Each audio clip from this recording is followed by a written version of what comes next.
Hey guys, I wanted to talk about in detail and show you guys what I mean when I say that you should treat your windows from the interior as landscape paintings and how you should be layering them in foreground, middle ground, background from the inside out. Yeah, let me just show you what I mean. So if we hop into Photoshop, like this is such an oversimplification, but generally paintings and images will be split into foreground, middle ground, and then background from the bottom to the top as you move throughout a painting. So, you've got whatever, a rock or a cactus or something that's happening in the foreground. Then in the middle ground, you've got maybe like a line of trees, who knows, or something like a river that snakes through, I don't know. And then at the very back, you've got your mountains or something that's way off in the distance. But this is generally how things work. And there's a whole bunch more focus, triangulation, and rule of thirds, and all these things, light, and all these things that we kind of talk about in class. But I won't talk about here now. So, how do you do this in inside your models to look outside your windows? Because if you just do something boring outside of your window, then that's all the eye can see, and you lose believability. So what we want to do is to treat every pixel that will be shown in our renders with respect. And this is how we do that. So I want to show you some examples of how this is done by looking in the real world. And by starting with actual landscape paintings, who are doing this with foreground, with the flowers, and then middle ground with the tops of these houses, and then the middle tree line, and then all in the background, they're fading, and it gets more misty because there's atmosphere and dust in the air between us and that. These are both Monet's and, ooh, is it Monet's? I want to make sure let's say the right thing. It is, yes, Monet's. And yeah, we can see here we're using and painting with shadows, and we have foreground, middle ground, and background, and our eye moves in here just like he wants us to. This is Jill Carver. She's one of my favorite uh, landscape painters of today. She's from England. She paints Texas Hill Country in the West just beautifully, just beautifully.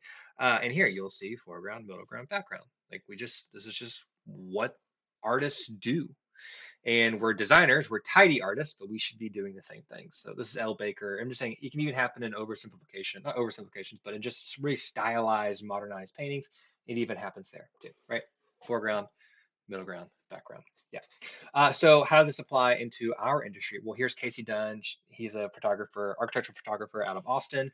And these are actual projects where this is a photograph he took, and this was happening outside. Now, any architect or designer worth their stock will be taking careful consideration of what's happening outside the windows when we're looking out, taking in the site. And so this is just a good architect doing great work. And this is the view outside these windows, which was carefully framed. I can all but guarantee it. And the photographs just naturally find this happening because of good design. So even here, it's a little more subtle. You don't have to have giant bushes in front of the windows every time. I see some of you guys doing that. That's okay. It does help layer, but it doesn't always happen, especially with these floor to ceiling windows. This can just happen like this. So we have a subtle foreground, the middle ground, the tree, and then background back there. Uh, just keep going. It doesn't always have to be natural elements. Sometimes it can be built or structural elements like this wall. I mean, and this red fountain grant, this is just gorgeous, just gorgeous.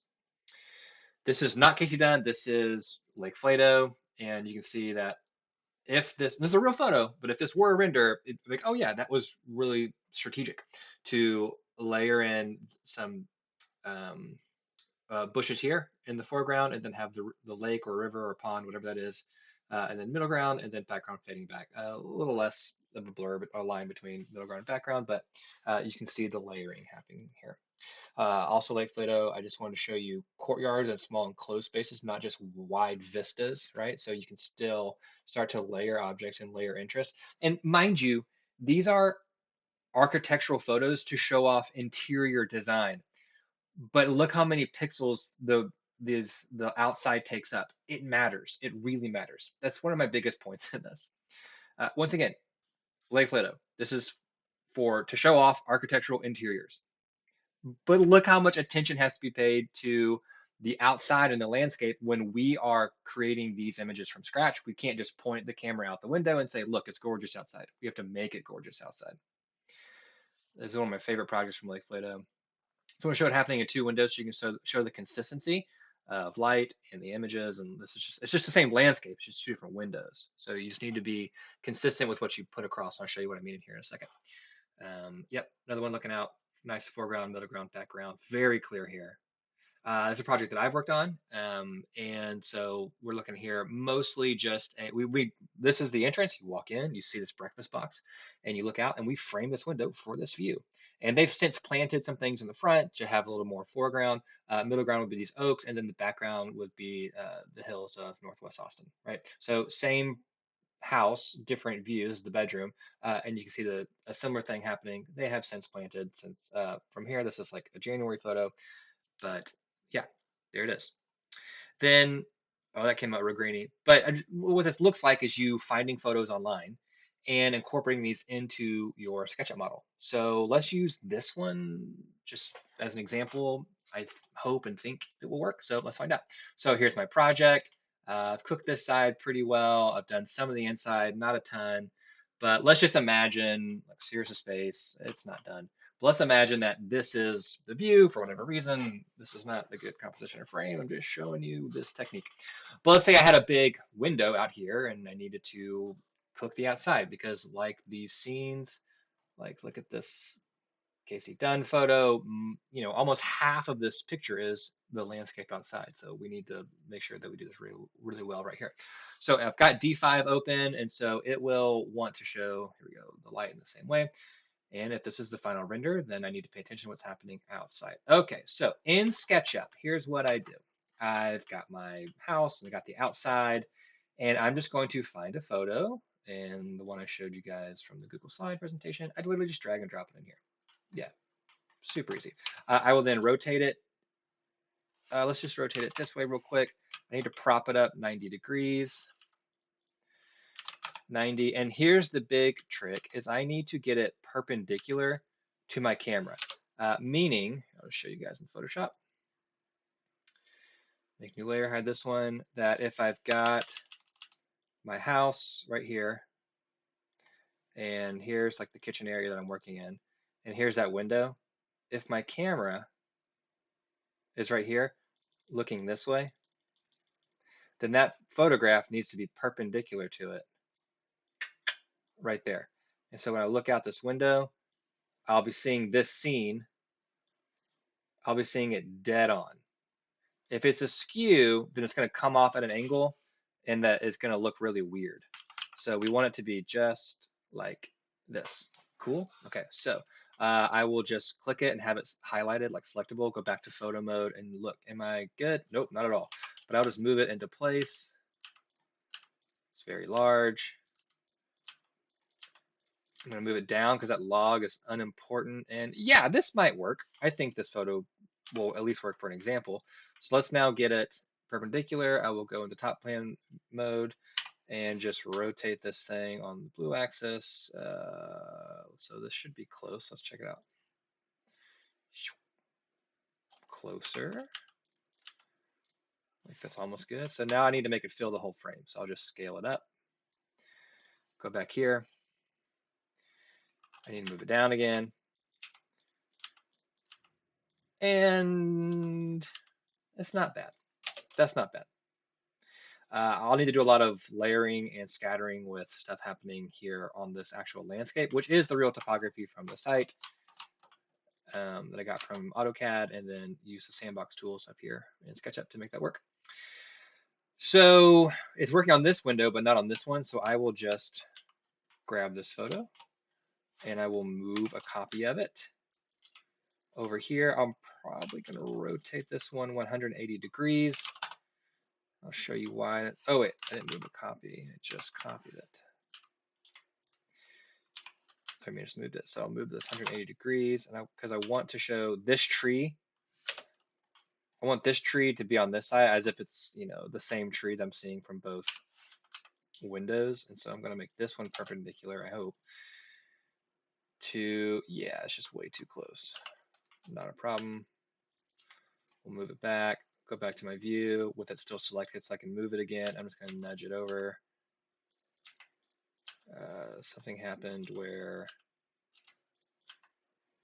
I must have moved my original photo.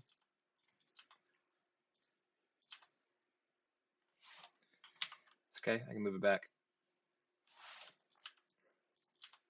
Now I need to get in the problem of make sure the sun doesn't hit my scene.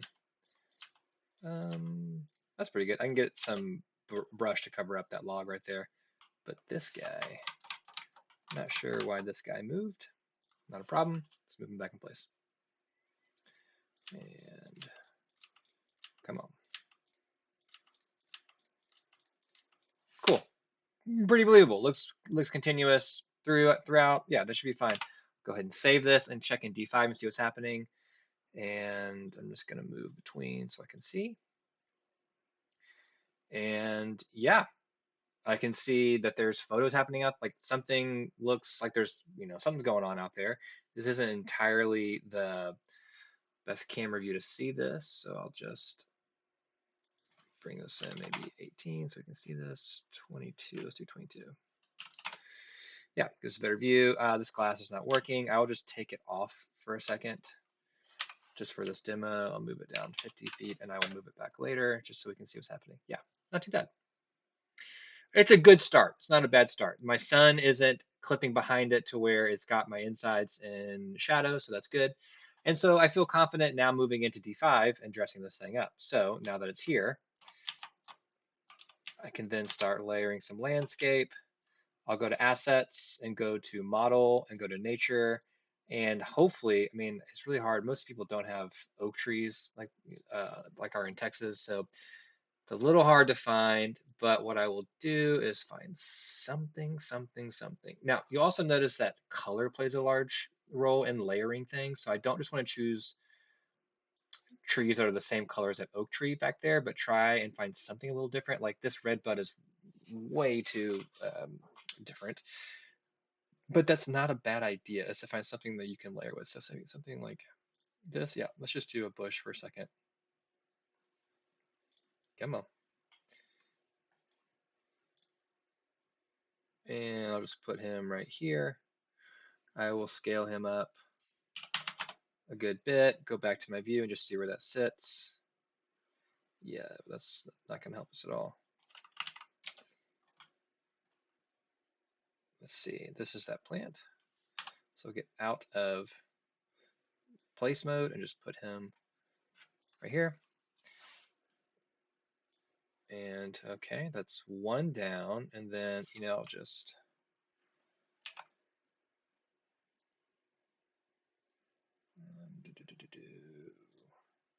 yeah, I can control D this to duplicate it.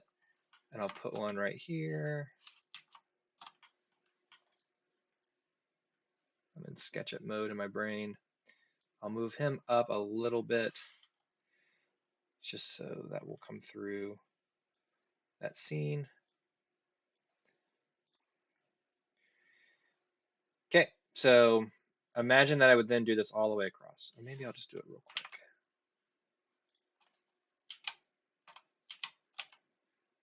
And look, it's floating. It doesn't matter. If we're not going to come outside to see these things, then they can float however they need to, just so long as they make sense for the scene, which right now these do not. Give them some variation in height, give some variation in size as well.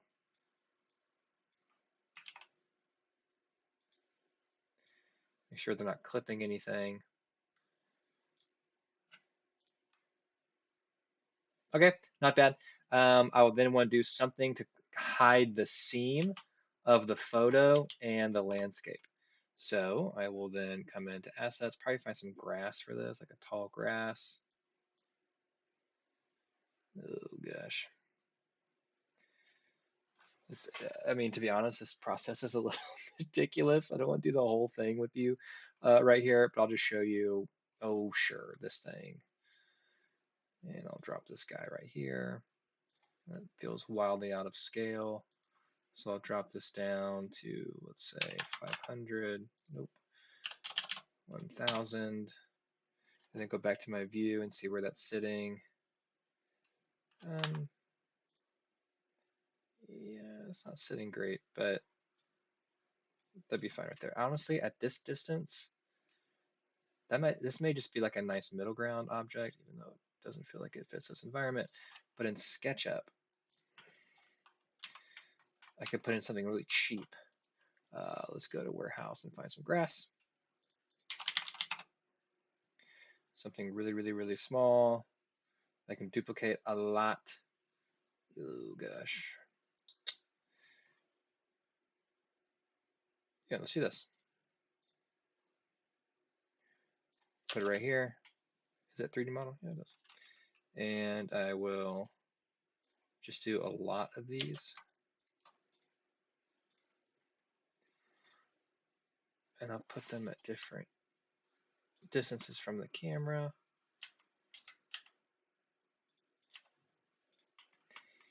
I'll do them at different heights, maybe some different scales. Let's just see where that's reading. I'm just trying to hide the seam of photo to landscape. You know, not great. Um, but this can be done in a way to where you hide this seam, right? And you just need to take your time with it. So then the last thing I want to show you guys is or let me just show you what I'm trying to do here. Let me show you some of my old renders.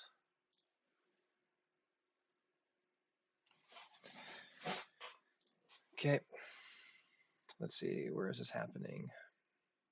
Yeah, it's right here. Looking out the window here.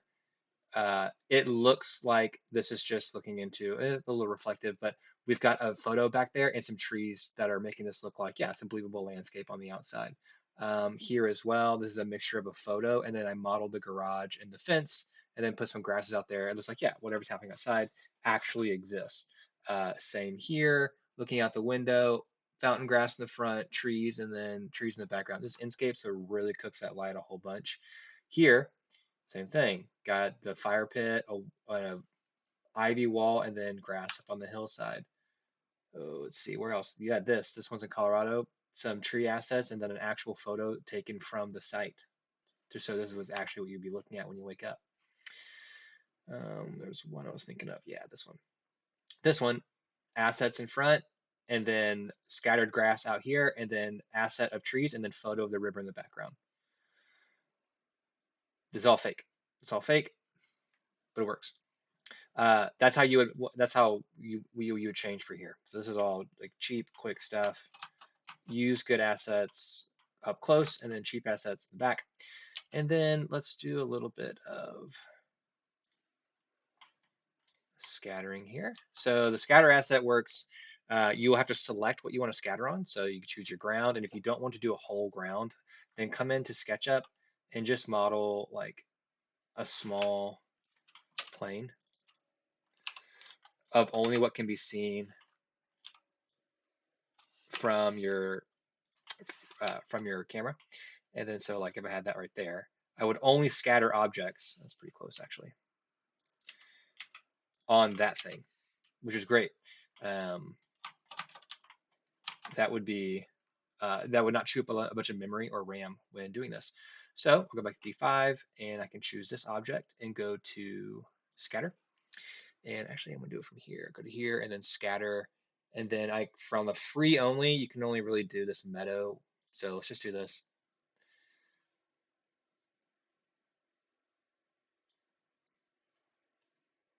Click it and then add scatter to this object. And it says, do I want to create a scatter area? And I do want to create a scatter area. So I'll click this. And it's loading and thinking. It's honestly a really heavy operation to ask your computer to do. So make sure you save, which I did not do before this. And then it'll add a bunch of grass in the space, which is really nice. This is going to be really, really nice stuff. I mean, golly, look at that. Unbelievable. Unbelievable. Now, from here, you can then come into this inspector once you have this right here and change how much of what you want of anything, right? So if you want these weeds to be bigger or more of them, then you can have control over all of this. Pretty crazy. If you have the pro version, then it only gets even better. So let's go back to my camera view and see how this looks. And, it's not right, but it is. I can choose my scatter object right here. And yeah, honestly, it looks a lot better. Let's see what happens if I was scattering the same default material and I scattered it on the inside of here. That's funny. Let's just get rid of this thing because I don't want to break my computer. And then in SketchUp, I'll get rid of this. Save, save, and let's just scatter this whole thing, and let's just see what happens. If it breaks, it breaks.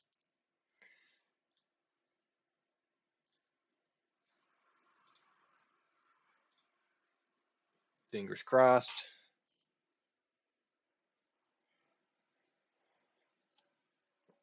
Wowza. Okay. Well, the grass needs to be mowed, but there is certainly grass here. Let's go back to our scene. And yeah, it's like growing so much it's inside. But we can change the size. Yeah, scaling. I'll scale it down to like 25 and see what happens. Yeah, so you can cut the grass this way. There's different types of grasses in here. So come in and you can just tweak all of this stuff. Yeah, there we go. There's the grass cluster inside. Take it down to 25, and we're just going to try and find whatever this is. I'm not going to go through this whole thing. The point of this video is to see what's happening outside from this view. And from this view, we can see that we are beginning to get beginning to get a natural landscape that would mimic or look like the things that happen in landscape paintings and landscape photography. Keyword there is on beginning, because this needs some tweaking and dialing in to get these things to work. I'm not going to bore you with the scissor cutting that is getting scatter to look just right. So anyway, that's it. That's enough for this video. I think that covered everything. We talked about foreground, middle ground, background. We talked about getting these picture planes in SketchUp and therefore in D5 perpendicular to the camera view, and then layering in assets from either D5 or SketchUp to mesh to cover the seam, and then using scatter objects with limited scatter on planes in order to create a real grass field. That is it. All right. Good luck, guys.